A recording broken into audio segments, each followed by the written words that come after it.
श्री कृष्ण कहते हैं कि पूरी जिंदगी सबका ख्याल रखने वाली माँ और उस माँ का ध्यान रखने वाले बच्चों का रिश्ता इस दुनिया का सबसे खूबसूरत बंधन है। बेटे के लिए माँ सिर्फ माँ ही नहीं बल्कि एक दोस्त भी होती है, जिससे वो अपने जीवन की उलझनों को साझा करता है।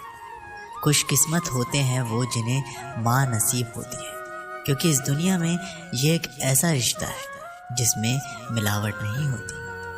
जिंदगी में एक माँ की जगह कोई भी नहीं ले सकता। माँ अपने बच्चों से ना सिर्फ निस्वार्थ भाव से प्रेम करती है, बल्कि ना सिर्फ अपने बच्चों को जिंदगी जीना भी सिखाती है। उन्हें रिश्तों की अहमियत बताती है, अपनों से बड़ों का सम्मान करना सिखाती है, दूसरों से प्रेम करना, अनुशासित रहना समेत दूसरों की मदद करना भी सिखाती है। अर्थात एक इंसान अपनी माँ की बदौलत ही समाज में उठने बैठने के लायक बनता है। अर्थात माँ ही एक व्यक्ति की ज़िंदगी में सब कुछ होती है, क्योंकि माँ से ही इंसान का अस्तित्व होता है। इसलिए अपनी माँ को सम्मान दें और उनकी खुशियों का ध्यान रखें, क्योंकि माँ के प्यार के बिना व्यक्ति की ज़िंदगी अधूरी है। माँ दुनिया का सबसे प्यारा तोहफा है। माँ भगवान का रूप होती है, जो ना सिर्फ अपने बच्चों से निस्वार्थ प्यार करती है, बल्कि उनकी खुशी के लिए किसी भी हद तक गुजर सकती है। माँ हर इंसान की शक्ति और ताकत होती है। माँ ना सिर्फ 9 महीने अपने कोख में रखकर दर्द सहकर अपने बच्चों को नया जीवन देती है, बल्कि पूरी ज़िंदगी साए की तरह अपने बच्चों का साथ देती है। माँ की बेहिसाब ममता को चंद शब्दों में नहीं पिरोया जा सकता है। आज मैं आपसे 3 प्रश्न पूछूंगा। तो पहला प्रश्न, ऐसा कौन है जिस पर लगातार प्रहार करने के पश्चात भी वो मुस्कुराए और आपको सुख दे? आपका उत्तर होगा धरती या वृक्ष। दूसरा प्रश्न, ऐसा कौन है जो बिना आपके कुछ कहे सब जान जाता है, सब समझता है और फिर निस्वार्थ भाव से आपकी सहायता करता है?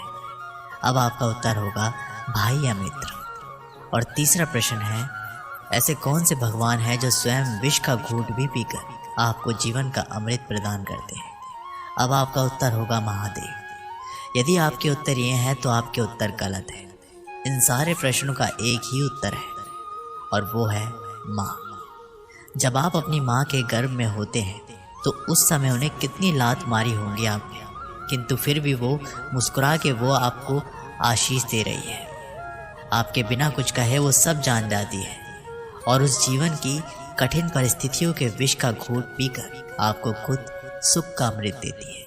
इस जीवन में आप कुछ भी कर लीजिए, अपनी माँ का ऋण कभी नहीं चुका पाएंगे। यदि कुछ कर सकते हैं तो जीवन के आनंद में, अद्भुत में और धन्यवाद में अपनी माँ को स्मरण रखिए। माँ का रिश्ता दुनिया का सबसे खूबसूरत रिश्ता होता है, जिसमें सिर्फ प्यार ही प्यार छिपा रहता है। एक माँ का जीवन पूरी तरह अपने बच्चों के लिए समर्पित रहता है। माँ सदैव अपने बच्चों के बेहतर और स्वस्थ जीवन प्रदान करने के बारे में ही सोचती रहती है और इस कोशिश में लगी रहती है कि उसके बच्चे की ज़िंदगी में कभी किसी तरह का दुख ना आए। वह अपने बच्चों की ज़िंदगी को स्वर्ग बनाने के लिए हर वो प्रयास करती है जो भी संभव है। वहीं जिस तरह माँ बच्चों के उज्जवल भविष्य के लिए अपनी तमाम इच्छाओं को मारती है और त्याग करती है, उसी तरह बच्चों का भी दायित्व है कि अपनी माँ का सम्मान करें और उनकी खुशियों का ध्यान रखें। माँ की जुबां पर अपने बच्चों के लिए कभी बद्दुआ नहीं होती। बस एक माँ ही होती है जो अपने बच्चों से कभी खफा नहीं होती। इस संसार में सिर्फ एक माँ ही है जो उस चट्टान की तरह होती है जो अपने संतान पर आने वाले हर मुश्किल से पहले उससे टकराती है। नाम कई सारे हैं पर उन सब का मतलब एक ही होता है। कोई राम कहकर बुलाता है तो कोई अल्लाह, तो कोई माँ कहकर बुलाता है। इस पूरी दुनिया की सारी दौलत सिर्फ मिट्टी है उस 1 रुपये के सामने जो हर रोज़ हमारी माँ हमें स्कूल जाने से पहले देती है। हर वो घर जहाँ माँ रहती है, उस घर की हर खुशियाँ बरकरार रहती है। दुनिया क्या सिखाए कि हमें प्यार करने का तरीका? हम तो वो हैं जिसने अपनी माँ के हाथों के एक हाथ से रोटी खाई है और दूसरे हाथ से थप्पड़। माँ मुझे अकेला कभी नहीं छोड़ती, मुझे कभी भी अकेला महसूस होने नहीं देती है। अगर मैं कभी भी परेशानी में होता हूँ तो मेरे बिना बताए माँ को सब कुछ पता चल जाता है। वह मेरे लिए सुबह का नाश्ता बनाती है, दिन भर के सारे काम करती है, रात को सुलाने तक का काम मेरी माँ ही करती है। मेरी माँ का रूप एक फरिश्ते का रूप है जो हर समय हर पल मेरे साथ रहता है। हर परेशानी में, हर सुख दुख में केवल माँ ही मेरे साथ होती है। ये केवल मेरे साथ ही नहीं, आप सभी के साथ होता है। माँ का रिश्ता सभी के लिए बहुत ही अनमोल होता है। एक माँ ही होती है जो अपने बच्चों को जन्म देते समय असहनीय दर्द तक सह जाती है। इस पीड़ा को कोई भी महसूस नहीं कर सकता है, परंतु वह माँ झेल जाती है और अपने बच्चों को जन्म देती है। वह अपने प्यार के आगे अपने दर्द तक को भूल जाती है। माँ केवल हमारा पालन पोषण ही नहीं करती, बल्कि हमारे जीवन की सबसे पहली शिक्षक और सबसे अच्छी दोस्त माँ ही होती है। अगर आप किसी भी परेशानी में होते हैं तो सबसे पहले अगर आप माँ से बात करते हैं तो आपको सभी प्रकार के निवारण मिल जाते हैं। अगर हम बीमार हो जाते हैं तो सबसे ज़्यादा ध्यान हमारी माँ ही रखती है। वह पूरी रात जागकर हमारा ख्याल रखती है, हमारी चिंता करती है और यही उम्मीद करती है कि हम जल्दी से जल्दी ठीक हो जाएं। वह केवल माँ ही कर सकती है। माँ के उपकार का कर्ज हम कभी भी नहीं अदा कर सकते, इसलिए हमें माँ को कभी दुख नहीं देना चाहिए। वह हमारे लिए ईश्वर से कम नहीं होती। अगर आप माँ का दिल दुखाते हैं तो समझ लीजिए ईश्वर का दिल भी दुखा रहे हैं। माँ ना होती तो हम ना होते। माँ के बिना हम अपने जीवन की कल्पना भी नहीं कर सकते। मैं शुक्रगुजार हूँ उस माँ का जिस माँ ने मुझे इस दुनिया में लेकर आने का कष्ट उठाया। एक माँ इस दुनिया में हर चीज़ का मोह त्याग कर सिर्फ और सिर्फ अपने बच्चे से सबसे ज़्यादा प्यार करती है। वह अपने बच्चे के लिए हर मुसीबत से लड़ना जानती है। वो माँ जो कभी घर से बाहर भी नहीं जाती, जो किसी से फालतू मतलब नहीं रखती, जो कम बोलती, जो डरी सहमी सी रहती है, वो माँ भी अपने बच्चे के ऊपर आती आँच को देखकर कुछ भी कर गुजरने को तैयार हो जाती है। माँ पूरी ज़िंदगी अपने परिवार और अपने बच्चों के ऊपर अपना जीवन समर्पित कर देती है। अपने पति के सम्मान के लिए झुकती है, अपने बच्चों में आदर्श और गुण इकट्ठा करने के लिए खुद का बलिदान करती है। ऐसी होती है माँ। अगर आप मंदिर जाते हैं, मस्जिद जाते हैं और माँ बाप की नहीं सुनते तो आप मंदिर और मस्जिद सिर्फ ढोंग करने जाते हैं। पूजना है तो उसे पूजो जिसने 9 महीने अपनी कोख में रखकर हमें पाला है, जिसने 20 हड्डियों के टूटने जितना दर्द सहकर हमें जन्म दिया है, जिसने अपने शरीर का ना देखकर हमारे तन को संवारा है। उस माँ के हाथों में जादू है। जब वो सर पर हाथ फेरती है तो लगता है भगवान उस आसमान से उतरकर सिर्फ मेरे लिए सर पर हाथ फेर कर मुझे आशीर्वाद देने आया है। मेरे भगवान हैं मेरे माँ बाप। मैं बहुत खुशनसीब हूँ कि मेरे माँ और बाप हैं। मैं अपनी माँ से लड़ता भी हूँ, झगड़ता भी हूँ, लेकिन जितना मैं अपनी माँ से प्यार करता हूँ इतना मैं किसी और से प्यार ना तो करता हूँ और ना ही कभी कर पाऊँगा, क्योंकि मेरी माँ मेरे लिए सबसे स्पेशल है। वो मेरी ज़िंदगी के हर कदम पर मेरे साथ रही है। एग्ज़ाम मेरे होते हैं, पढ़ता भी मैं हूँ, लेकिन मेरी माँ मेरे सर पर बैठी रहती है और देखती है कि पढ़ रहा है या नहीं। मैं कभी ये नहीं समझता कि मेरी माँ मुझ पे नज़र रख रही है। वो बस ये कहती है मैं गलत ना चलूँ, सिर्फ और सिर्फ अपने सपना और अपनी माँ का सपना पूरा करने के लिए कदम बढ़ाते जाओ। हमारे भारत देश में अलग अलग भाषा है, अलग अलग लोग हैं, लेकिन सब अपनी जननी को माँ ही कहते हैं। अलग अलग भाषा होने के बाद भी माँ को माँ ही पुकारा जाता है। हमारी माँ ही हमारे अस्तित्व का निर्माण करती है। हमारी माँ ही हमें एक आदर्श व्यक्ति बनाती है। वह हमारे आत्मविश्वास को भी घटने नहीं देती और हमें प्रेरित ही करती है ताकि हम आगे बढ़ते रहें, कभी रुके ना। माँ हमारे जीवन की वो नींव है जिसकी वजह से हम मजबूत रहते हैं। माँ हमें शारीरिक और मानसिक दोनों रूप से मजबूत बनाती है। एक कर्ज है जो हम सब पर सवार रहता है, वो हमारी माँ का प्यार है जो जीवन भर हम पर उधार रहता है। हमने तो अपनी माँ की हंसी को देखकर समझ लिया कि हमारी भी किस्मत बुलंद है। एक माँ की दुआ है इस संसार की सबसे बड़ी दौलत होती है। जो समझ गया वो रईस बन जाता है और जो नहीं समझा वो फकीर रह जाता है। माँ से छोटा शब्द इस संसार में कोई और नहीं, और इस शब्द से बड़ा अर्थ और किसी शब्द का नहीं। एक अच्छी माँ हर संतान के पास होती है, पर ज़रूरी नहीं कि एक अच्छी संतान हर माँ के पास हो। जब इस संसार में प्यार को निराकार से साकार होने का मन हुआ, तब जाकर इस धरती पर माँ का सर्जन हुआ। एक माँ की ममता वह सुरीला संगीत है जो हर किसी के दिल में उतर जाता है।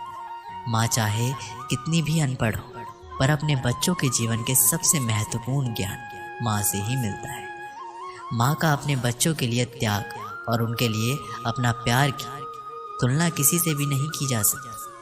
हर बच्चे की पहली गुरु उसकी माँ ही होती है, और माँ जो शिक्षा देती है वह जीवन भर उस बच्चे का साथ देती है। माँ वो होती है जो परिवार में किसी की भी जगह ले सकती है, पर पूरे परिवार में कोई नहीं होता ऐसा जो माँ की जगह ले ले। जब एक रोटी के 4 टुकड़े होते हैं और खाने वाले 5 लोग होते हैं, तो एक माँ ही होती है जो झट से कह देती है कि मुझे भूख नहीं है। इस संसार में सब चीज़ बिकाऊ है, फिर माँ की ममता ही एक ऐसा आशीर्वाद है जिसे कोई नहीं बेच सकता। बहुत देखे हैं हमने ज़माने में प्यार मोहब्बत में जान लुटाने वाले।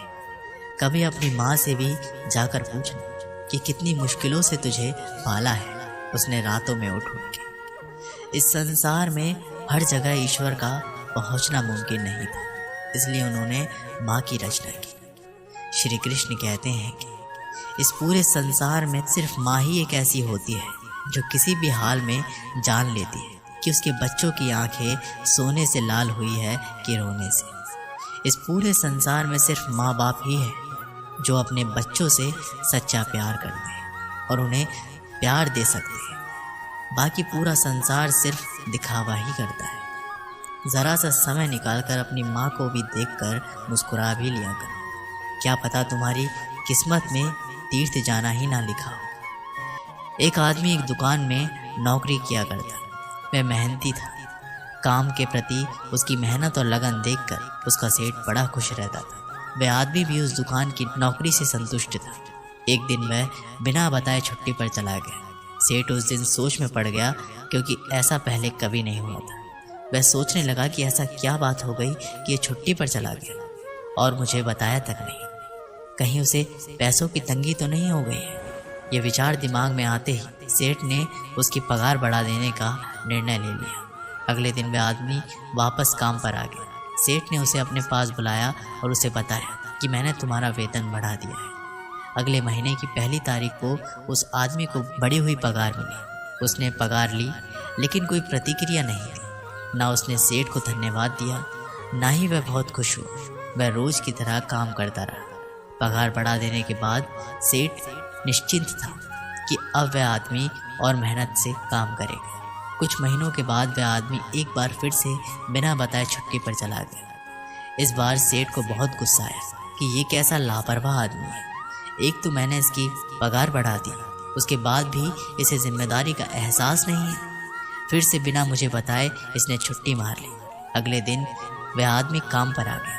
सेठ ने पहले ही तय कर लिया था कि अब वह उसकी पगार घटा देगा। उसने उसे बुलाकर बता दिया कि अगले महीने से उसे वही पगार मिलेगी जो उसे पहले मिलती थी। अगले महीने उस आदमी को घटी हुई पगार मिली, लेकिन इस बार भी उसने कोई प्रतिक्रिया नहीं दी। वह दुखी नहीं हुई, बस अपने काम में लगा रहा। ये देख सेठ हैरान हो गया। उसने उसे बुलाकर पूछा, क्या बात है? जब मैंने तुम्हारी पगार बढ़ा दी तब तुम खुश नहीं हुए, और अब मैंने तुम्हारी पगार घटा दी तब तुम दुखी भी नहीं हुए। आखिर बात क्या है? आदमी बोला, सेठ जी, जब मैं पहली बार काम पर नहीं आया था उस दिन मेरे बेटे का जन्म हुआ था। उस समय जब आपने मेरी पगार बढ़ाई तो मैंने सोचा कि जो अतिरिक्त पैसा मुझे मिला है वो उस बच्चे के हिस्से का है, इसलिए मैं ज़्यादा खुश नहीं हूँ। जब मैंने दूसरी बार काम पर नहीं आया तब मेरी माँ का देहांत हो गया था। उस समय जब आपने मेरी पगार घटा दी तो मैंने सोचा कि मेरी माँ अपना हिस्सा लेकर चली गई है, इसलिए पैसा घटने पर मैं दुखी और परेशान नहीं हुआ। ये बात सुनकर सेठ बहुत खुश हुआ और उसने उस आदमी को गले से लगा लिया। दोस्तों, इस कहानी से हमें सीख मिलती है कि ज़िंदगी कभी एक सी नहीं रहती है। उतार चढ़ाव तो ज़िंदगी का हिस्सा है। जब तक ज़िंदगी है अच्छा वक्त भी आएगा और बुरा वक्त भी। इसलिए वक्त चाहे जैसा भी हो उसे पार कर ले। ज़िंदगी के दबाव में आना बंद कर हर हाल में खुश रहना सीखें। दोस्तों, ये वीडियो यहीं पर समाप्त होती है। आशा करते हैं कि आपने इस वीडियो से बहुत कुछ सीखा होगा। मिलते एक नई वीडियो के माध्यम से, तब तक के लिए अपना ख्याल रखिएगा। बहुत बहुत धन्यवाद। जय श्री कृष्ण।